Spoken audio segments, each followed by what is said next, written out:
வணக்கம். மிளக் மகாராணி மதுரையிலேருந்து சுமதி பேசுகிறேன். ஒரு மாதமாக தீபாவளிக்கு முன்னாடி கொஞ்சம் உடம்புக்கு சரியில்லாமல் இருந்துச்சு, அதனால் வீடியோ போடலை. இப்போ கொஞ்சம் பரவாயில்ல. இன்றைக்கி கார்த்திகை ஸ்பெஷலாக முருகனுக்கு உகந்த தேனும் தினைமாவும் எப்படி செய்கிறதுன்னு பார்க்கலாம். வீடியோக்குள்ளே போய் வாங்க. தேனும் தினைமாவுன்னு எல்லாம் தெரிஞ்சாதானே அப்படி ஸ்கிப் பண்ணிட்டு போயிடாதீங்க. இதில் 2 முக்கியமான பொருட்கள் சேர்க்குறேன். அது சேர்க்கறதுனால ரொம்ப டேஸ்ட்டாக இருக்கும். குழந்தைகள் சாப்பிட்டாங்கன்னா திரும்ப சாப்பிடுவாங்க. அந்த அளவுக்கு ரொம்ப டேஸ்ட்டாக ஹெல்த்தியாக இருக்கும். என்னென்ன பொருள் தேவைன்னு பார்ப்போம்.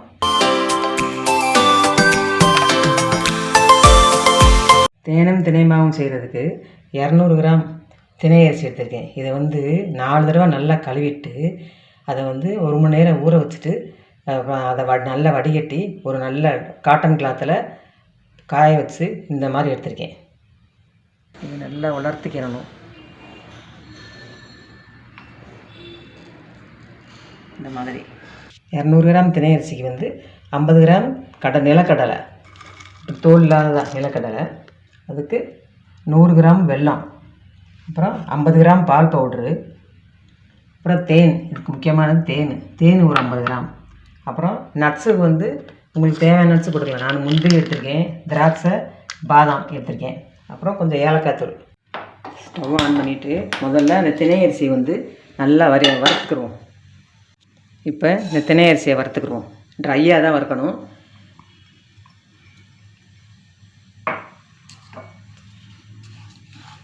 இந்த ஈரத்தன்மையெல்லாம் போகந்தடிக்கும் ஹை ஃப்ளேம்லேயே இருக்கட்டும். நல்லா அந்த ஊற வச்சு காய வச்சுருந்தோம்ல, அந்த ஈரச்சத்தெல்லாம் போயிட்டு இந்த மாதிரி உதிரியாக இருக்குது. இனி இது நல்லா புடன்னு வெடிக்க தட்டிக்கும் கிண்டிக்கிறோம். நல்லா அரிசி மாதிரி நல்லா பொரியிற சதம் கேட்குது பாருங்கள். இப்போ எல்லாமே நல்லா பொரிஞ்சு கலர் மாறிடுச்சு, நல்லா மணம் வந்துடும். அப்போ அந்த மணம் வரும்போது நம்ம இதை இறக்கி ஆற வச்சுக்கிடுவோம். ஆற வச்சு நுணுக்கணும். இனி இந்த நிலக்கடலையை வறுத்துக்கிறோம்.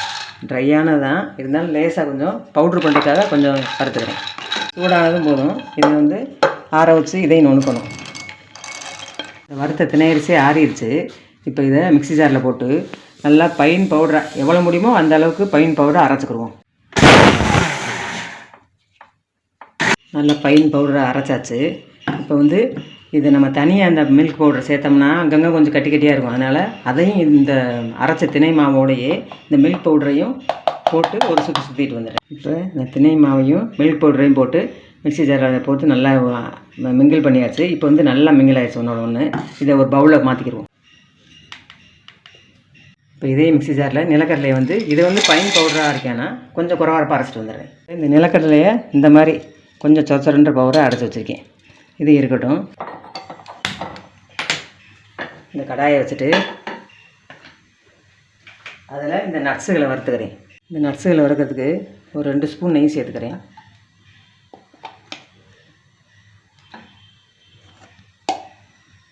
இந்த ஸ்வீட் ஸ்பூனும் ஒரு பிஞ்சு சால்ட் போடணும். அதனால் ரொம்ப ஒரு 1/4 பிஞ்சு போடுறேன். இதுக்கு நெய் காமிச்சு இதில் முந்திரியை சேர்த்துக்கிறேன். அதில் இந்த பாதாமும் சேர்த்துக்கிறேன். நட்ஸு உங்களுக்கு விருப்பப்பட்ட நட்ஸு சேர்த்துக்கலாம். நான் முந்திரி, பாதாம், திராட்சையும் சேர்க்குறேன். இது நல்லா செவக்க வறுத்துக்கிறோம்.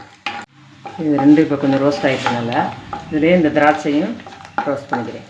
இப்போ அடுப்பு லோ ஃப்ளேமில் வச்சுட்டு இந்த நட்ஸெல்லாம் முதல்ல எடுத்துக்கிடுவோம். இப்போ அடுப்பு நல்லா லோ ஃப்ளேமில் தான் இருக்கணும், நல்லா ஃபுல்லாக. இப்போ இந்த நுணுக்கிற மாவை சேர்த்துக்கிறேன். தினை மாவும் மில்க் பவுடரும் சேர்த்தோம்ல, அதை கலந்துக்கிறேன். மில்க் பவுட்ரு சேர்த்துக்கிறதுனால நம்ம இளம் சூட்டிலேயே தான் இதை லேசாக கிண்டணும். இதுலேயே இந்த நிலக்கடலை வறுத்தோம்ல, அதையும் போட்டுக்கிறேன். நிலக்கடலையும் சேர்த்தாச்சு. இப்போ இந்த வெல்லம் சேர்த்துக்கிறேன்.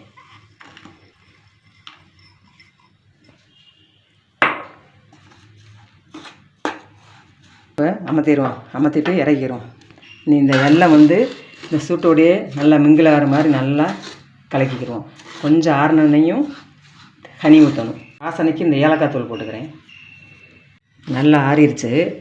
எல்லாத்தையும் சேர்த்துட்டோம். இன்னி சேர்க்க வேண்டியது இந்த நட்ஸுகளை சேர்த்துக்கணும்.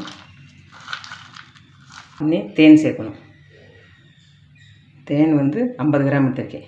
சர்க்கரை 100 கிராமு, தேன் 50 கிராம். இன்னி கையிலேயே இப்படி கலந்துக்கிறோம். இதை ஃபஸ்ட்டு நம்ம முருகப்பெருமானுக்கு படைச்சிட்டு வந்துடுறேன்.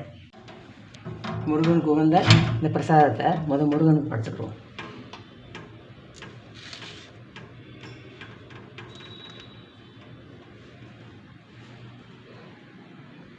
அவ்வளோதான், சுவையான தேனும் தினைமாவும் ரெடி ஆயிடுச்சு.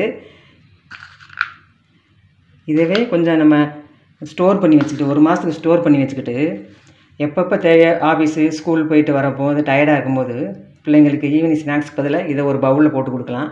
அப்படி இல்லைன்னா குழந்தைகளுக்குனா கொஞ்சம் நெய் ஊற்றி அல்லது பெரியவங்களுக்குனா கொஞ்சம் லேசாக சுடு தண்ணி ஊற்றி அதை அப்படியே உருண்டைப்படுத்தி லட்டாகவும் கொடுக்கலாம். சுவையான தேனும் தினைமாவும் நீங்களும் செஞ்சு பாருங்கள். இதே மாதிரி இந்த அளவுகளில் போட்டு செய்யுங்க, ரொம்ப ரொம்ப டேஸ்ட்டாக இருக்கும். இப்போ நம்ம எங்கேயாவது போகும்போது ட்ராவல் பண்ணும்போது இதை நீங்கள் ஏர் டைட் பாக்ஸில் போட்டு வச்சுக்கிட்டிங்கன்னா 1 மாதம் ஆனாலும் கெட்டு போகாது. எல்லாமே ட்ரையான பொருள் தான் போட்டிருக்கோம்.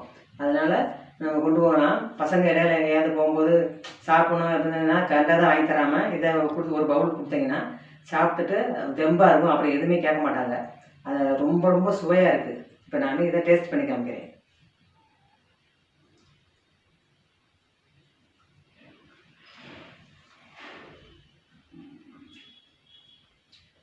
அமிர்தம்னா இதான் அமிர்தம், அந்த மாதிரி இருக்குது. இந்த பால் பவுடர் நிலக்கடலையும் இந்த தேன் திணை வெள்ளத்தோடு சேர்க்கும் போது ஃபென்டாஸ்டிக்காக இருக்குது. இது மாதிரி நீங்களும் செஞ்சு பாருங்கள். செஞ்சு பார்த்துட்டு எப்படி இருந்துச்சு எங்களுக்கு கமெண்ட் பண்ணுங்கள். இந்த வீடியோ உங்களுக்கு பிடிச்சிருந்துச்சுன்னா லைக் பண்ணுங்கள், ஷேர் பண்ணுங்கள், சப்ஸ்கிரைப் பண்ணிக்கோங்க. அடுத்த